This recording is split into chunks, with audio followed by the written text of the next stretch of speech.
به نماید خدا طبقه دوم سقف وافل با دهنه 10 متر تقریبا 4 روز پیش اجراش رو شروع کردیم. الان تو مرحله قالب وافل ها هستیم که وافل گذاریش رو انجام دادیم.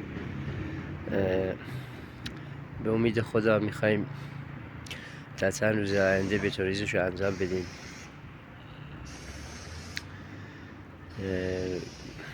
با 8 ستون و دهنه 10 متر اجراش کردیم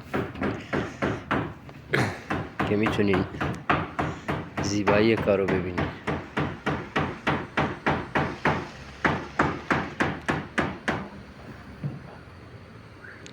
انشالله به امید خدا چند روز آینده پست آخرش که بتون ریزیه براتون میذارم.